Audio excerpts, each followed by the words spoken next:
And I'm saying what I'm just said here is in absolute good faith.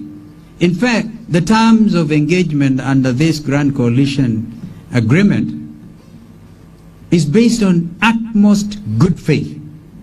And where there is no good faith, then you can't do business. And some of us have suffered the consequences of bad faith for far too long. I mean, for how long do people expect one Stephen Kalonzo Musyoka to be the one always to sacrifice? Always to sacrifice. And then after sacrificing, they mess up the country. We will not allow this to continue. So we are said, Amka Mama, God bless you. Ameamka. You know, we are a party that, as Wiper Democratic Movement, that believes in gender parity, 50-50%. 50% women, 50% men in government.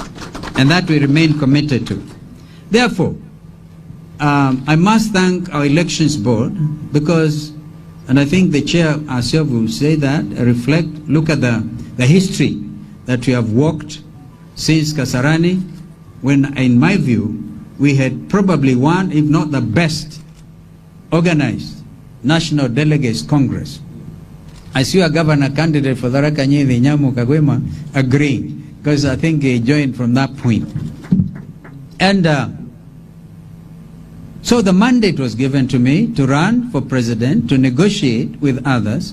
And when it became, and remember Kenyans, I said, this time I will negotiate for myself, because we have suffered injustice in the past.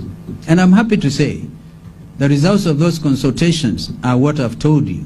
And we have agreed as brothers and as sisters in the interest of this country to go a separate way.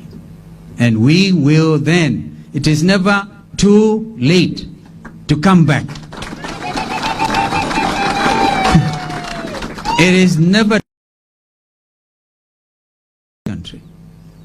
And therefore I want on my part to thank my brother President Uhuru Kenyatta, who has remained constant in this struggle of having to agree on who is a running mate. In fact, Kenyans had assumed at Jacaranda, when I said Raila tosha mara ya tatu, I remember Brother Gideon, we meeting at the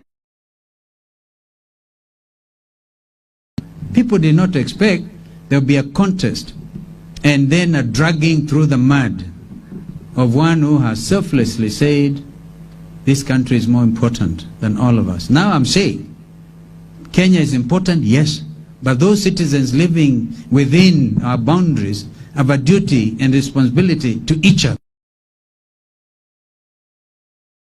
Doing what a betraying becomes, and you remember I've talked about politics of deceit. I don't want to continue. Today we called you because consequent upon those consultations, my brother Raila knows I'm naming my running mate. In fact, from Mombasa he came home to try to convince me to accept his choice of our sister Mother Karua. We did not agree, and I said, let's sleep over it. We slept over it, and last night we are at it.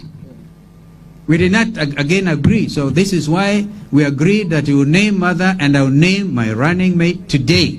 As within... So ignore the interviews and whatever. The whole issue was Raila and me and my brothers, President Uhuru and my brother Gideon Moi. So, it so happens that my name, as we speak, is before the Independent Electoral and Boundaries Commission as a presidential candidate for Wiper Democratic Movement. And that is a legal position. I know some people have expressed doubts about what can happen. To be honest with you, I'll be very frank and open. If Oka had not been messed up under this legal situation, I would have convinced my brother Gideon to be my running mate.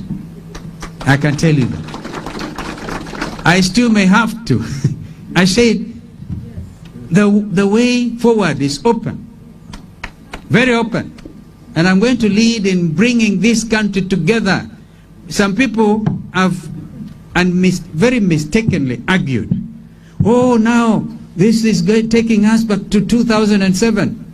If you are that type of a Kenyan,